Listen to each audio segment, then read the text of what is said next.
El siguiente programa es clasificación D, para mayores de 18 años. Dirección de Espectáculos Públicos, Radio y Televisión. Ministerio de Gobernación.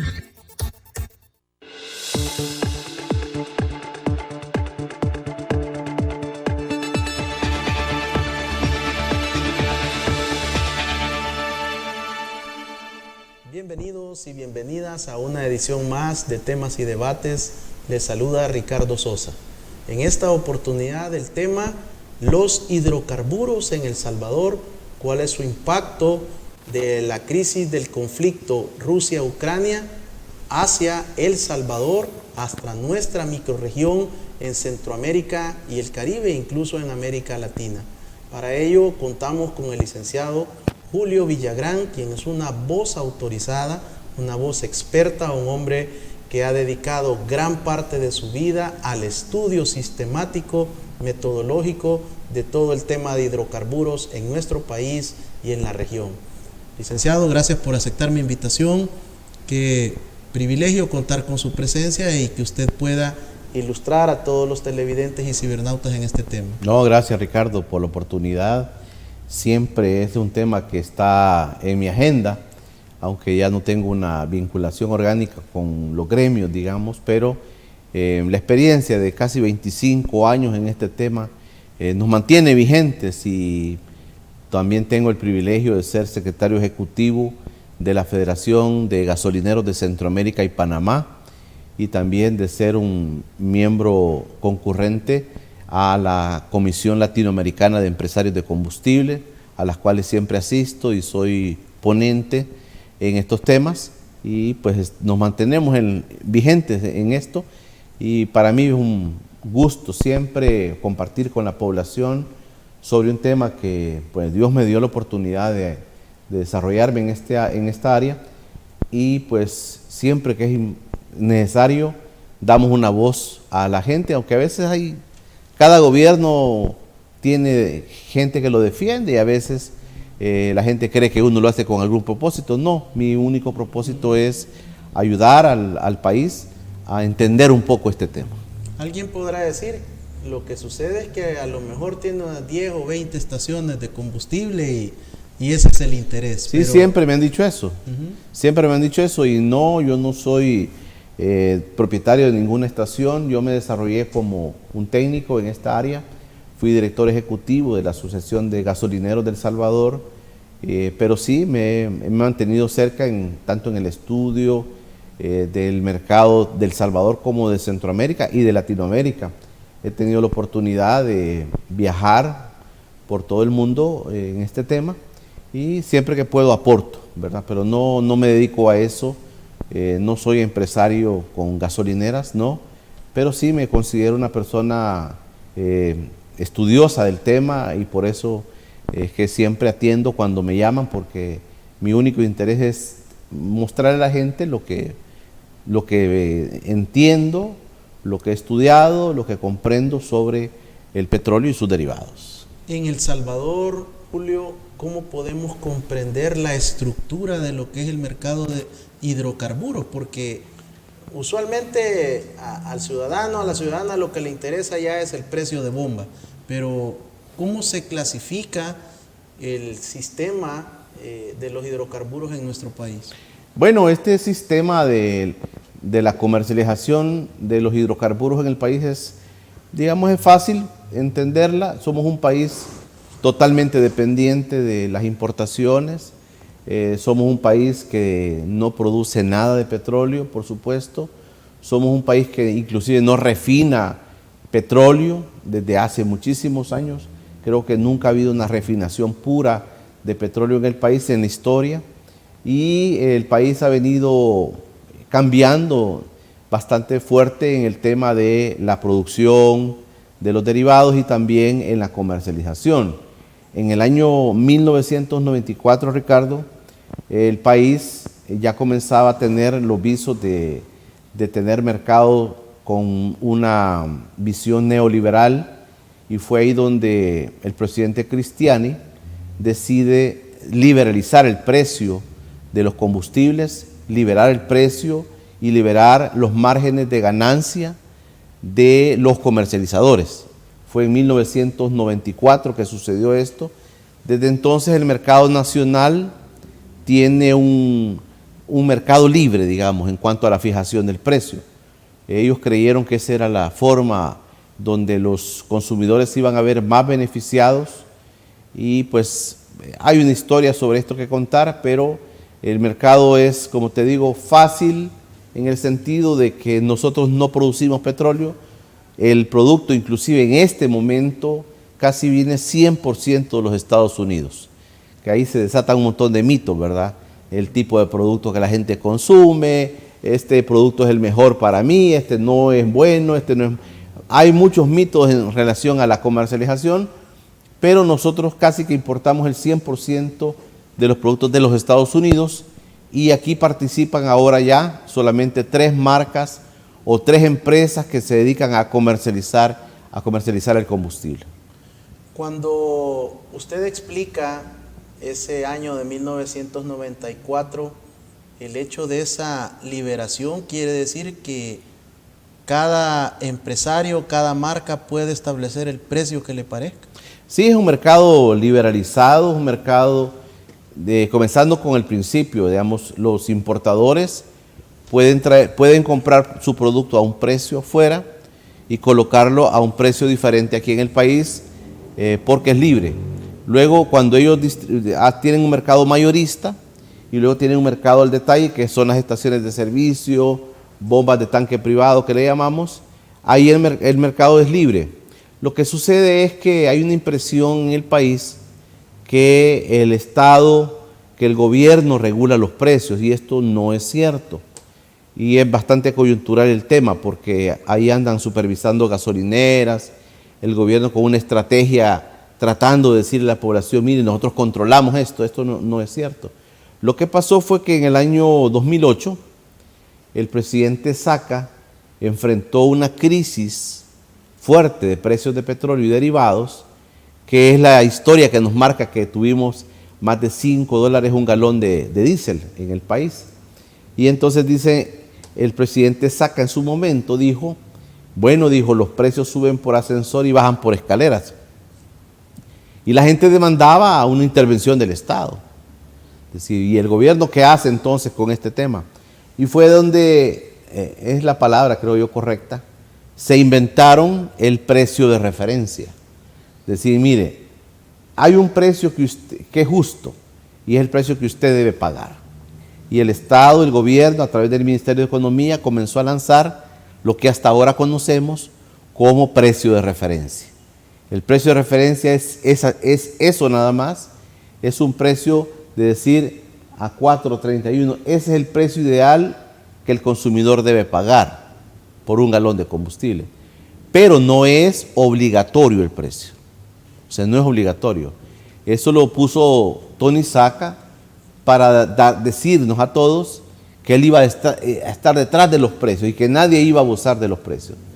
Pero eso es una forma de interpretar esa realidad, y la realidad es que no hay un control del precio. En este momento, por ejemplo, Ricardo, el gobierno ha salido con unas unidades a supervisar gasolineras. A mí me extrañó que dijeran, andamos y vamos a perseguir a aquellos que estén alterando los precios. Eso no es cierto, no pueden. Se habló también de multas. ¿Hay una ley o existe la legislación para multar? Sobre tema de precios, no. Sobre tema de precios, el mercado en El Salvador, quiero que lo entiendan todos, en el tema de los precios de los combustibles, el precio es libre. Yo, si tengo una gasolinera, hoy puedo poner el precio a $6 y a mí el Estado no me debe sancionar por eso. No estoy diciendo ni insinuando que la gente debe hacer eso. Estoy diciendo que no es obligatoriedad de nadie hacerlo. Lo que sucede es que el mercado, dicen, se regula el solo. Yo si pongo un galón de combustible a $6, el vecino lo va a poner a $4 y yo no voy a vender nada. Entonces el mercado lo regula todo. Pero no existe de parte del Estado, ni existe ninguna ley que hable de eso, porque a mí me extrañó esto. Lo voy a decir así como lo pienso, Ricardo, son cuestiones propagandísticas. Es decir, el Estado controla, el presidente dijo, el presidente, no es cierto. Lo que ha pasado es que yo lo he demandado. Yo representé por 20 años al sector gasolinero y yo inclusive demandaba del gobierno de turno, demandaba que tuviesen mayor atención al tema de la calidad y la cantidad de combustible que se vendía en la gasolinera. Yo fui el que decía, y he dicho siempre, el gobierno, imagínate, una vez al año supervisan la gasolinera. ¿Qué es eso, Ricardo? Si yo te voy a demandar que tú tenés que vender un producto con buena calidad y justamente si compro un galón se despacha, ¿cómo es posible entonces que no tengas un mecanismo técnico para supervisar eso?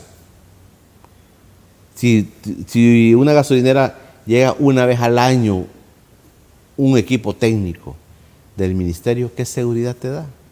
Entonces yo decía, para seguridad del gasolinero y para seguridad del consumidor, que las inspecciones sean más recurrentes.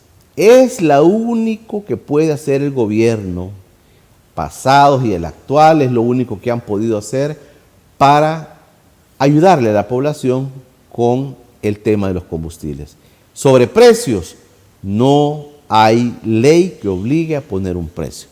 Cuando yo dije eso hace algunos días, lo dije en un video, inmediatamente el gobierno dijo, no, estamos controlando la calidad y la cantidad del producto. Y lo vuelvo a decir ahora, el gobierno no puede sancionar a ninguna gasolinera por no poner el precio que el gobierno dice que debe poner. No hay ni debe haber ningún castigo porque el mismo Estado desde 1994 desreguló, liberalizó el precio del combustible. La decisión es de la ciudadanía, de acuerdo a lo que considere conveniente, en la marca A, B, C y en la sucursal tal, de acuerdo a la publicación de los precios que se puedan ver en la cartelera de la estación.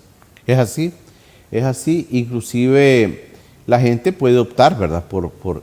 Y el mercado, digamos que de alguna manera ha funcionado, Ricardo, ha funcionado, la competencia ha funcionado, casi que las gasolineras se pegan a ese precio de referencia, porque esto es una cuestión compleja, pero digamos se puede llegar a simplificar.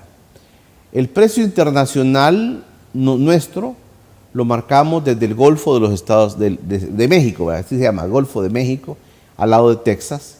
Desde ahí se marca el precio original, desde ahí se marca. Entonces yo tomo como referencia ese precio. El gobierno maneja una tabulación de precios que lo toma como referente el precio del Golfo de México en el lado de Texas. Entonces de ahí dicen el valor ahorita es este y este. Y el precio de referencia lo que indica es que haces una valoración de 15 días últimos con 15 días anteriores y decís, comparás un mes, 2 semanas versus 2 semanas. Si el precio aquí era 4 y aquí es 4.20, yo voy a decir, bueno, entonces la tendencia es a subir más 20 centavos. Ese es un esquema sencillo de lo que la autoridad hace desde desde el 2008 hacen esto del precio de referencia. Hacer la comparación y decir va a subir tanto, va a subir tanto. Hay un mercado que es dramáticamente libre, que es el mercado de Guatemala, Ricardo, que es interesante. En Guatemala, por ejemplo, hoy llega el tanquero a las costas de Guatemala. Mañana la empresa petrolera, sin pedirle permiso a nadie, sin esperar ninguna comunicación del gobierno, mañana las empresas ponen un precio diferente y a veces las gasolineras un precio diferente. Ellas mismas hacen el cambio. Ese es un mercado dramáticamente libre. O sea, nosotros tenemos una especie de regulación por la protesta ciudadana que se dio en 2008 y ahí se mantuvo. Y creo que a todos los gobernantes les pareció bien, les ha servido mucho que la gente crea que hay una regulación. ¿Cuándo no la hay? En la casilla de gasolina super, regular o diésel, hay un valor estimado que es el que se nos informa que va a subir, a incrementar o a mantenerse. Ese valor, sí, los empresarios están obligados a cumplirlo en ese mercado libre que existe. No, nadie está obligado a nada. El gobierno me puede decir ahora, mira, el precio que vas a poner es 4.50, yo puedo poner 4.60 y no debe pasar nada. O sea, no debe pasar nada. No tiene la capacidad el Estado, no tiene el músculo legal para sancionar a nadie. Y lo estoy ilustrando y estoy insistiendo en esto para que estemos todos claros, ¿verdad? Yo no estoy insinuando que la gente deba hacer eso, no. Lo que estoy diciendo es que esa herramienta de una regulación de precios no existe. ¿Debería existir? Bueno, ahí depende de la autoridad, ¿verdad? Por eso cuando me decían a mí, con esta crisis de precios que se ha dado este año, me decían a mí, mire, ¿y el Estado qué puede hacer? Yo lo dije claramente, nada más puede controlar la calidad y la cantidad en la gasolinera. Es lo único que puede hacer. De ahí no puede hacer más, no puede obligar a nadie a poner precios. Eso legalmente no es factible. Pero sí hay algo que, digamos, nosotros los ciudadanos observamos, que si el informe de la autoridad dice que el galón va a subir 20 centavos, usualmente eso sí lo cumplen, claro, los empresarios. Claro. Y ahí venía, por ejemplo, una crítica que se hizo sobre, decían, cuando va a subir, le suben rápidamente. Cuando va a bajar, no, se tardan en bajarle. Y esas son las, digamos, las trampas que puede traer un mercado libre, ¿verdad? Que tú puedes hacerlo sin que nadie te diga nada, o sea, eso se puede hacer. Esas son las desventajas, más bien es la palabra, que tiene un mercado como el que estamos hablando, como el que tenemos nosotros. Que cualquiera puede decir, mire, mañana voy a poner precio. Te voy a poner otro caso que también me suena dramático y que lo hemos vivido por años. Y es que, por ejemplo, tú puedes encontrar, Ricardo, gasolineras que venden más caro el combustible en Acajutla que en San Salvador. Y eso la gente lo dice y la gente lo comprueba. ¿Cómo es posible que una gasolinera de Acajutla, que está a pocos metros de la terminal donde descargan todo el combustible, esté más caro que San Salvador? ¿Cómo puede? Es el mercado libre, o sea, es el mercado libre. ¿Cómo puede ser, por ejemplo, que en San Miguel cueste 5 o 6 centavos más un galón de combustible que en San Salvador? ¿Cómo puede ser? En Costa Rica, por ejemplo, fíjate, en Costa Rica es precio único para todo el país. Y Costa Rica en la dimensión territorial es más grande que nosotros, pero ellos mantienen un único precio para todo Costa Rica.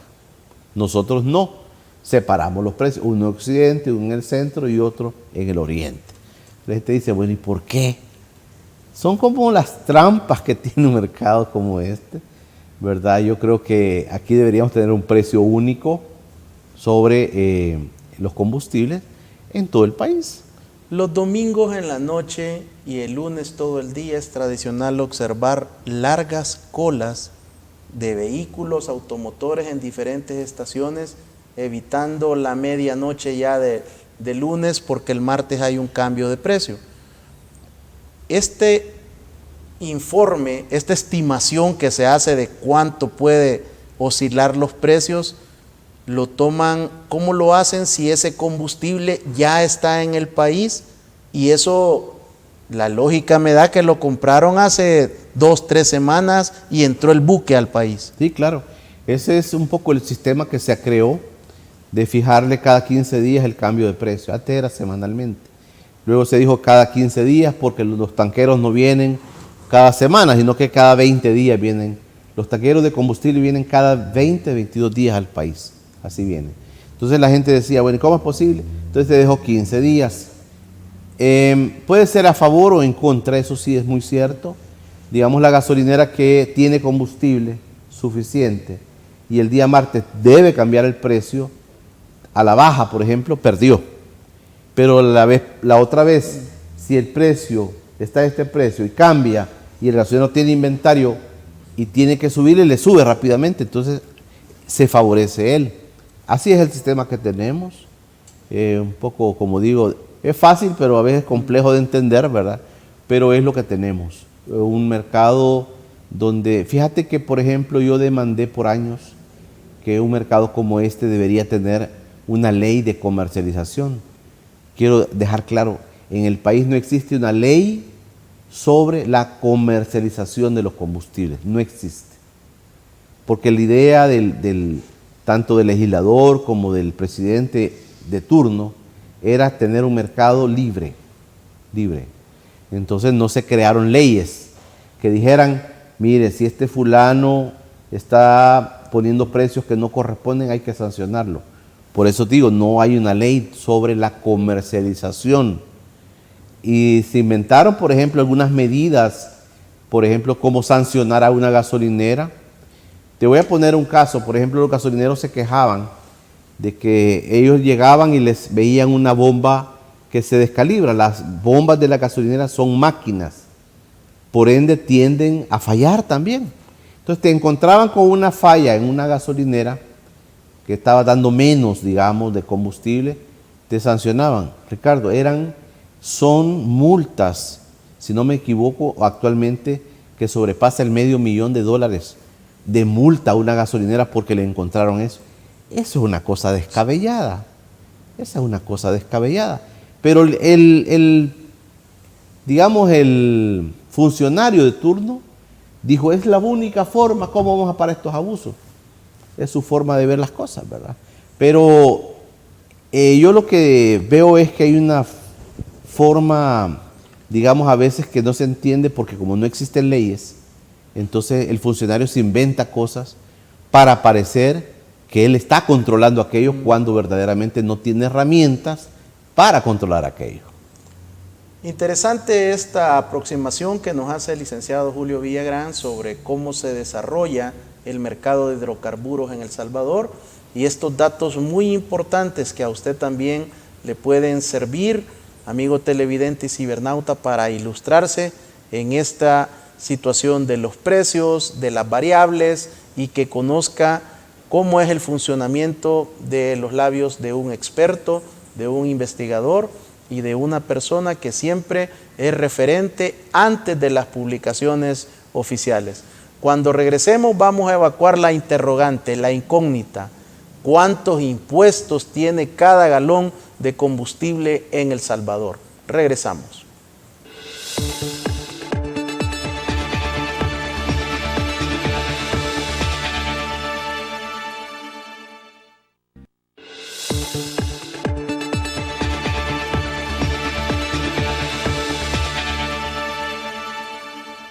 Muchas gracias por continuar en nuestra sintonía en esta oportunidad del tema los hidrocarburos en El Salvador, para que usted pueda tener una mejor aproximación al valor real y las estimaciones de cada galón de combustible en El Salvador. Para ello nos acompaña el licenciado Julio Villagrán, quien es experto en este tema de los hidrocarburos a nivel del país, a nivel de la región, a nivel de Latinoamérica y forma parte de diferentes organismos en materia de hidrocarburos. Licenciado, por más que se diga cuando vienen los incrementos de precios, siempre usted lo hace, pero como que no ponemos atención. ¿Cuáles los diferentes impuestos que en El Salvador tiene un galón de combustible? Bueno, hay nada más una variable entre gasolinas y diésel. La gasolina se le ponen, hay un impuesto de importación del que no se habla mucho, pero es porque es pequeño. Cuando el producto llega a Cajutla, se le pone el 1% sobre el valor que trae. Si trae $3, le ponen 3 centavos, ¿verdad? Y así. Pero ya luego se levanta. Ese es para el gobierno. El impuesto de importación, eso va a las arcas del Estado. Luego tiene las cargas que ya se conocen bastante. Fovial, que son 20 centavos por galón para el tema del mantenimiento de las redes vial. Cotrams, que es la contribución al transporte colectivo, que son 10 centavos que se le agregan al combustible. Está el IVA el IVA que se aplica a un 13%, que este es variable, ¿verdad? Dependiendo del precio es el IVA, 13% se aplica a los 3 productos. Luego está el FEFE, que es el Fondo de Estabilización y Fomento Económico, el famoso impuesto de guerra, que este impuesto de guerra, Ricardo, se implementó en 1981. Se implementó en medio de la guerra, se puso. Y entonces la finalidad, yo he tenido oportunidad de leer el texto, el considerando de esa ley cuando dice que es para suplir las necesidades de la coyuntura que enfrenta el país en este momento. O sea, era la guerra.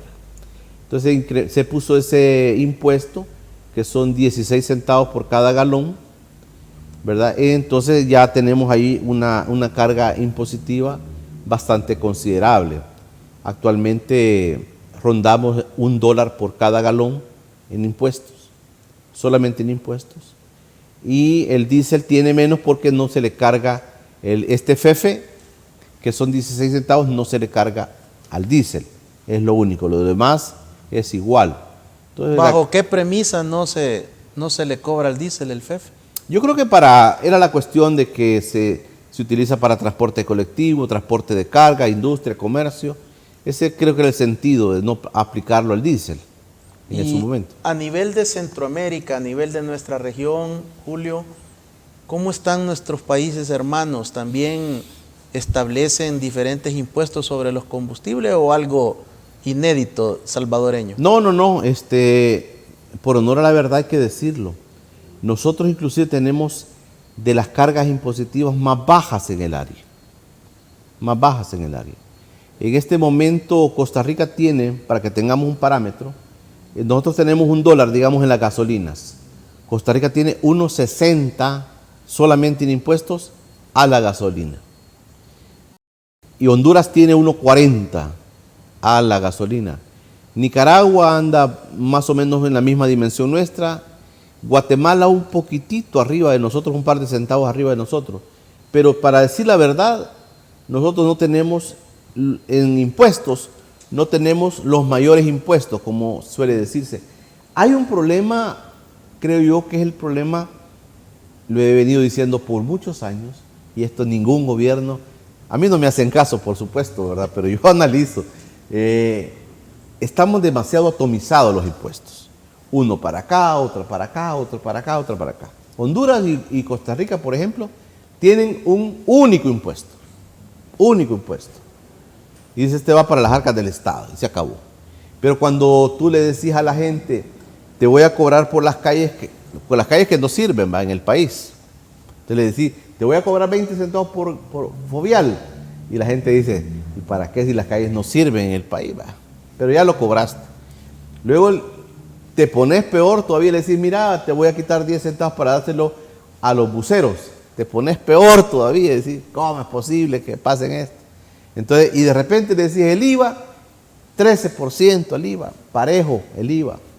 Y luego decís, hay un impuesto de guerra. ¿Y impuesto de qué? Pues de guerra, ¿de cuál guerra? ¿Verdad? Entonces, esta atomización de impuestos es la que fastidia. Pero cuando sumas todos los impuestos, El Salvador no tiene, digamos, en centavos por galón, no tiene la mayor cantidad de impuestos en Centroamérica. Eso es muy cierto.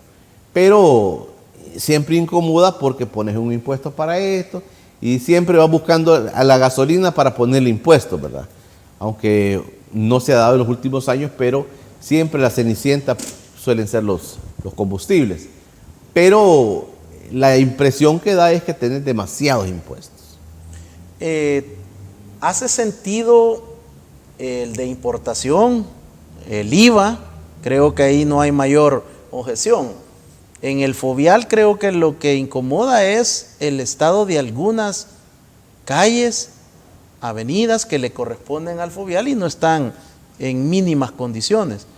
Pero el FEFE, 1981, un año después del conflicto, el conflicto finaliza en el 92 y luego tenemos prácticamente 30 años después de la finalización del conflicto y el impuesto se sigue cobrando. Sí, lo que pasa es que es como que vos digas, voy a aquella casa y a aquella casa que tengo allá me dan mis $100 porque es mío un pedazo ahí, voy y me dan $100. Entonces tú de repente dices, no, ¿y para qué?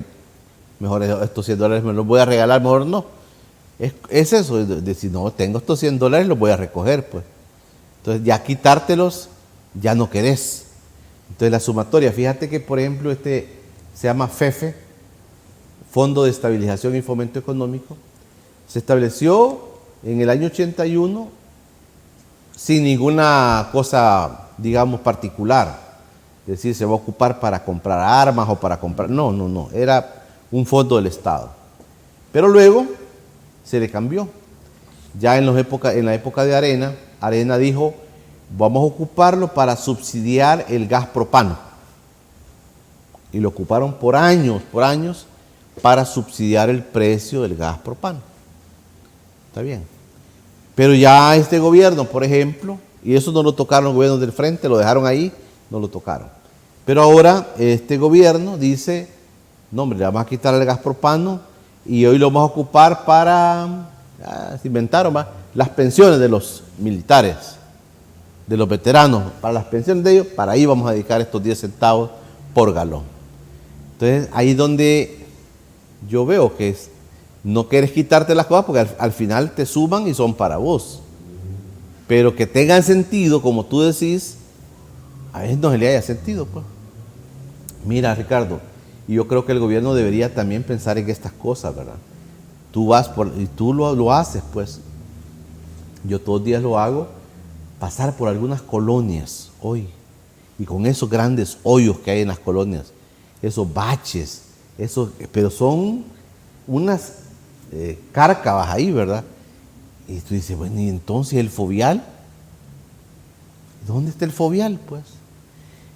Es ahí donde la gente no le da sentido, como tú decís, pagar un impuesto por algo que no ves. Sí, de hecho, aquí en los alrededores de los estudios son unos verdaderos hoyos que tienes que disminuir la velocidad y si no dañas el neumático, igual tienes un problema con tijera o con otras piezas del vehículo. Y en esa dirección, cuando el precio del galón incrementa, yo he platicado con algunos empresarios de estaciones de servicio y en términos generales me dicen que no les disminuye la venta, que prácticamente ellos siguen vendiendo igual. Desde la visión como dirigente de las gremiales de gremiales, ¿es cierto esto o existe de parte del consumidor una menor inversión en combustible? No, fíjate que hay una historia que yo la llevo registrada, ¿verdad? Sobre el consumo de los combustibles en El Salvador. Hace quizás unos 10 años, Ricardo, unos 10, 12 años, el consumo de combustibles en El Salvador alcanzaba 30 millones de galones mes. O sea, entre gasolinas y diésel gastábamos 1 millón de galones diarios. Pero hemos ido creciendo y el año pasado, el 2021, terminamos la cifra con un promedio de 42 millones de galones mes. Eso es lo que hemos crecido. Pero hoy, por ejemplo, en enero 2022, el consumo de combustibles en El Salvador llegó a 44 millones de galones mes. O sea, vamos en crecimiento. Hoy veía una nota periodística en la mañana que, buscándole el lado, lo querían poner como en positivo, decía la pregunta, ¿y usted va a dejar de consumir productos por el precio alto y viene más caro todavía para el próximo martes? Le preguntan a la gente, ¿y usted, mire, va a dejar de...? No, entonces la gente respondía, pero el periodista lo puso en positivo, No, y mire, yo necesito mi carrito, ¿Cómo va a creer que yo voy a dejar mi carro? Ni modo, pues, yo voy a tener que seguir comprando, Y ahí le metían el picante político, No, si aquí es un problema internacional, aquí el presidente no tiene nada que ver. Hasta eso ponía el periodista, a modo de suavizar la carga, Está bien, está bien, pero el país, a pesar de lo que vivimos, de la crisis que vivimos, realmente no deja de consumir. Tú vienes en las mañanas, es un termómetro. Las calles están llenísimas hoy. Tú dices, ¿por qué? Yo me he preguntado, porque tengo ya 25 años de estar viendo este mercado, y digo, va a bajar el consumo. No baja. ¿Por qué? ¿Por qué no baja? Le pregunté a mi amigo Luis Membreño, le pregunté, mira, te voy a hacer esta pregunta, ¿por qué? Y me dice él, no, es que mira la dinámica económica, que va en recuperación después del 2020 y 2021, la dinámica económica del país también pide esto. Y yo me pongo a pensar, Ricardo, y tiene sentido esto, por ejemplo, un pequeño empresario que tiene un par de carritos para salir a vender. O sea, está aprovechando que la situación económica va mejorando, se van poniendo bien, dice, sale, aunque el valor del combustible le salga caro, pero él saca su flota a trabajar. Creo que es la misma dinámica. Aparte de eso, que el tema del transporte público es muy deficiente en el país, ¿verdad? Lo dice la gente, y entonces la gente procura comprar una motito, ¿verdad? Procura tener su carrito, aunque sea así, pero procura andar ahí. La situación de la violencia también, ¿verdad? Que muchas veces a la gente le da miedo pues salir, de no, me voy a ir en un bus y me va a pasar algo, mejor no. Entonces siempre el transporte es vital. Entonces por eso creo yo que el consumo de combustible, como tú lo pones, es cierto, no baja a pesar del precio alto, sino que se mantiene una tendencia al alza el consumo. Y esta tendencia también se puede observar, Julio, en el incremento del parque vehicular. Más de 1 millón ya de placas. Ahora ya estamos viendo la combinación alfanumérica en placas, un crecimiento de más de 300,000 motocicletas, entre ellas muchas mujeres que asumo que es por un tema de seguridad.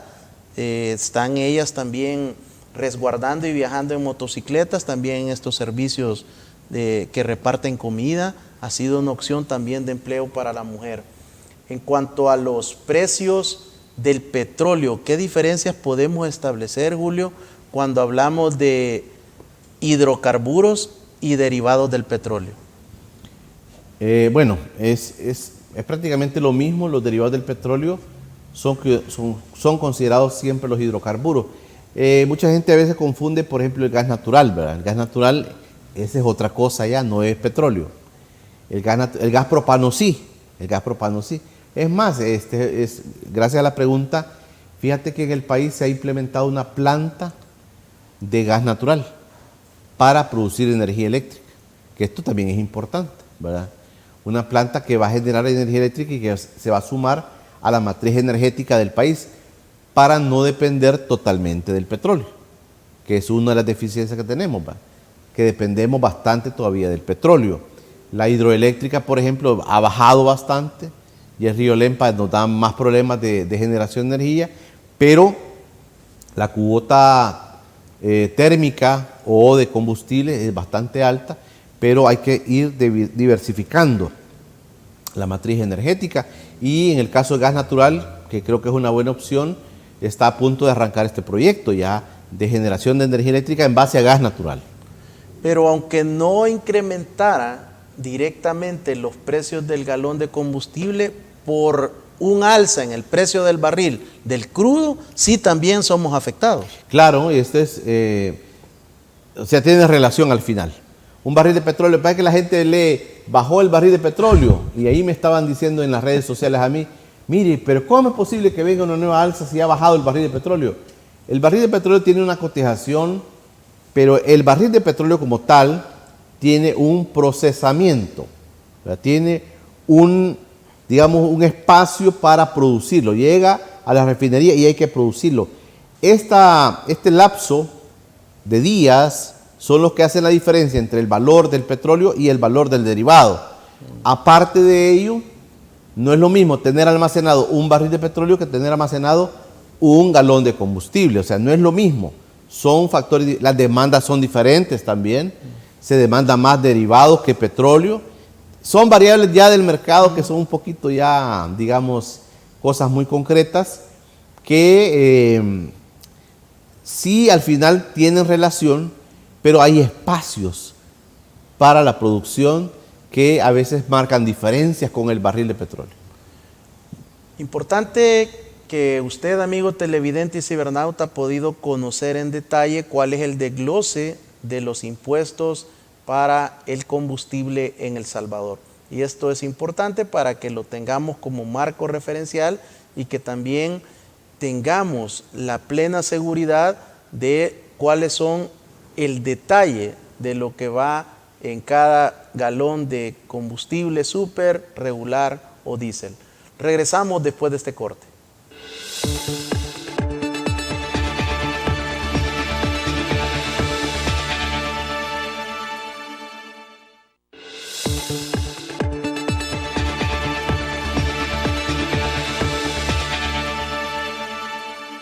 Muchas gracias por continuar en nuestra sintonía. Esta noche el licenciado Julio Villagrán, experto en temas de hidrocarburos y otros derivados del petróleo.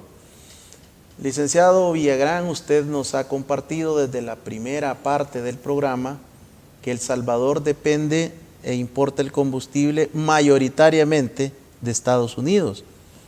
Entonces el televidente puede estar diciendo, ¿y en qué nos afecta entonces el conflicto Rusia-Ucrania?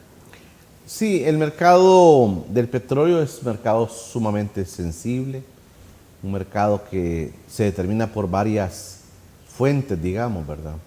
El caso del conflicto en Europa, lo que sucede es que afecta al mercado europeo, digamos, ¿verdad? Pero no solamente toca el mercado, sino que toca todo el mundo que comercializa el derivado. Por ejemplo, Rusia importa a Europa, pero buena parte viene a Venezuela, por ejemplo, para ser procesado ahí. Igual con el conflicto en el Golfo Pérsico, pasaba lo mismo. Se golpea toda la zona y entonces siempre la pregunta, ¿y por qué si es ahí? ¿Por qué nos viene a rebotar? Porque el mercado se mueve de esa manera, se mueve así. El derrumbe de una bolsa en Nueva York, en Londres, en Japón, ¿por qué tiene que afectar? Es así los mercados, o sea, los mercados tienen un comportamiento de esa naturaleza, global, ¿verdad? Y entonces el conflicto en esa zona genera déficit. Por ejemplo, si Rusia no puede enviar todo su petróleo a Europa, va a venir de Estados Unidos. Y Estados Unidos baja su cuota y la manda para Europa. O Venezuela la manda para Europa. Entonces los mercados se van como descomponiendo y ahí viene la lógica financiera de que si golpeas una cosa, golpeas la otra. Estados Unidos le vende mejor a Europa por este incremento de la demanda y gana más, o lo vende similar que en América. Bueno, Estados Unidos es casi autosuficiente, pero algunas cosas van para Europa, ¿verdad? Algunas cosas van para Europa y otras cosas van para América. Pero Estados Unidos es bastante autosuficiente y no le alcanza para una demasía, ¿verdad? Por ejemplo, Rusia tiene demasía en producción, Arabia lo tiene, Venezuela la tiene, entonces esos sacan el producto. Pero Estados Unidos no, pero juega un poco a ese nivel. Por ejemplo, hoy dice, mire, me dice alguien, hoy Estados Unidos ya va a solventar este problema, porque va a soltar toda su reserva petrolera. Ah, mire, hay que entender esto, son jugadas políticas. Estados Unidos le dijo Biden, vamos a sacar todas nuestras reservas para nivelar el precio y que ahí no hay problema. Son mensajes políticos. Estados Unidos sí tiene resguardada una reserva ahí cuando no haya petróleo, cuando por cualquier situación se vea golpeado el mercado del mundo, pero Estados Unidos dice, yo tengo mi reserva, yo no voy a parar porque yo tengo mi reserva. Para eso ocupan la reserva. Cuando dice, mire, allá puede pasar lo que pase en Europa, en Rusia, pero yo tengo mi reserva, son mensajes para el mercado y son mensajes políticos. O sea, yo tengo solvencia, yo no tengo problema con nada, a mí no me amenacen con eso. Son mensajes con ese componente. Y también para que el mercado no se derrumbe. Estados Unidos procura, dice, voy a lanzar todo esto para que el precio se abarate. Es un alivio temporal, digamos. Como ahorita, por ejemplo, el barril de petróleo ha bajado $2 de los 100. Ahí está, abajito de los $98. Entonces ya eso es un mensaje. ya nos aliviamos todo, ¿verdad? Pero la verdad, si uno lo ve de manera fría, $2 no es mucho, entonces dicen, no, esto no es mucho. Pero así son estos mercados, así se comportan.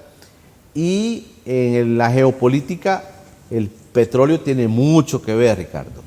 Se golpea el Golfo Pérsico, se golpea Rusia, se golpea Venezuela políticamente, se conmueve el mundo petrolero. Es así este mercado porque es muy sensible, porque todos dependen de todos. Hay un juego interesante. ¿Y qué hace un barril de derivados de Rusia en El Salvador? Antes era muy usual eso.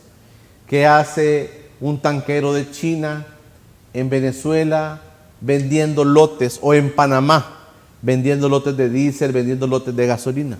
¿Qué? Es así este mercado.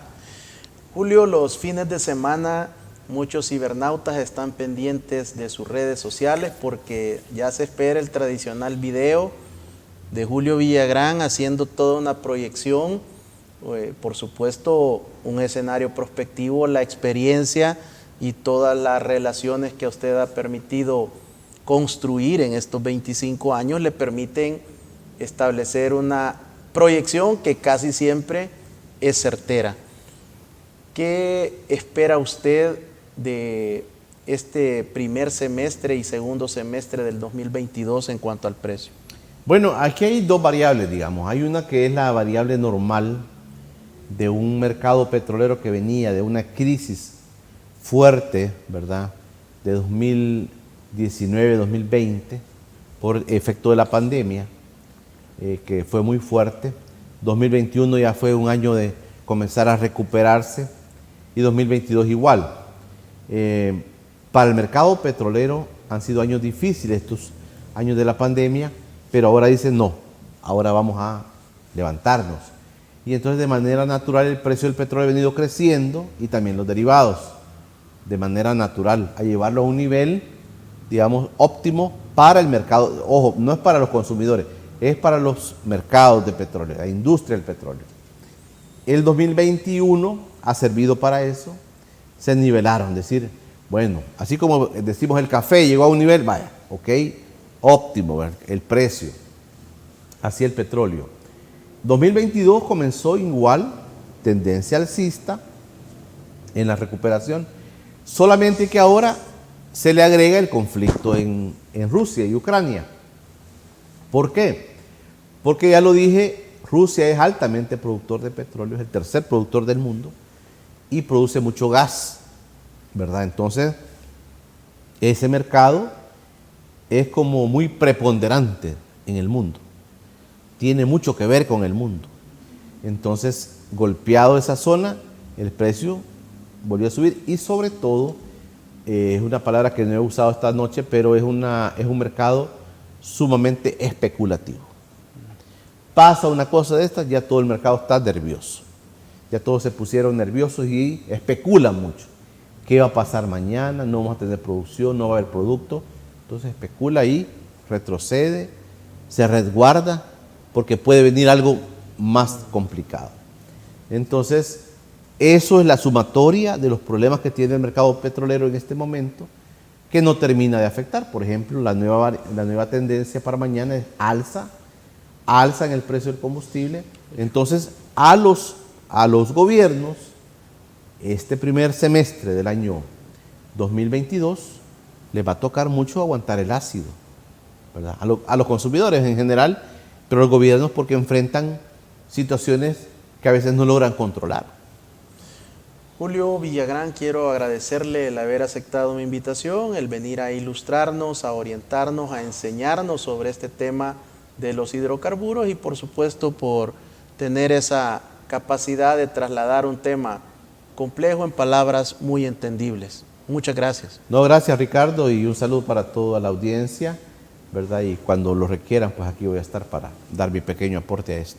¿Cómo va el programa? Usted ya lo identificó. Julio Villagrán es director del canal TVX y tiene un programa de entrevista televisiva por las mañanas a las 7 a.m. y también una edición de radio.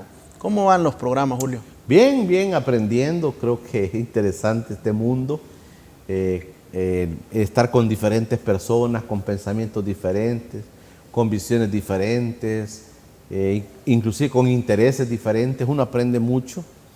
Yo esta nueva experiencia, pues ya llevo desde el 2018 en esta experiencia y todos los días digo gracias a Dios que hoy aprendí un poquito más para conocer la realidad y también quitarse un poco los morbos ideológicos, ¿verdad? A veces nos encasillamos en determinados puntos de vista, digamos, del mundo y no es bueno.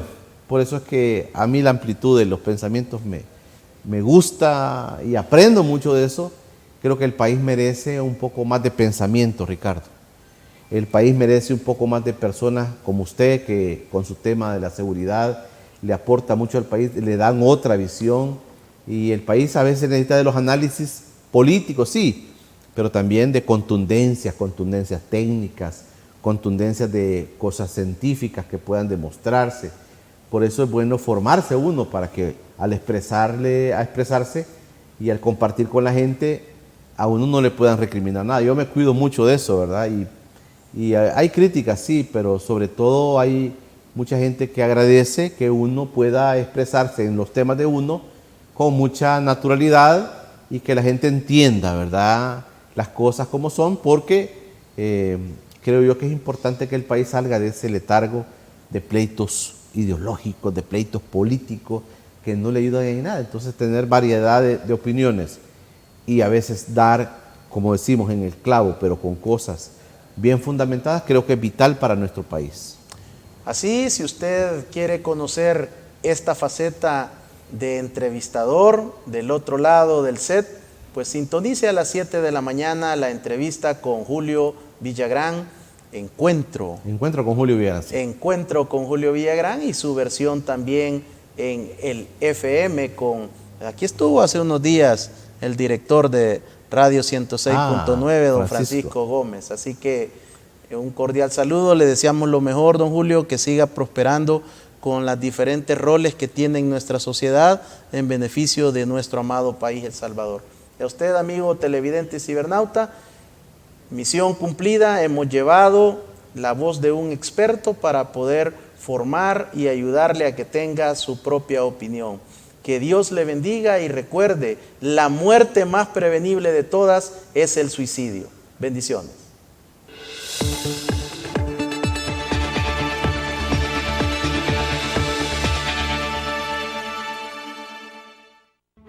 Los conceptos vertidos en el programa anterior son responsabilidad directa de quien los emitió.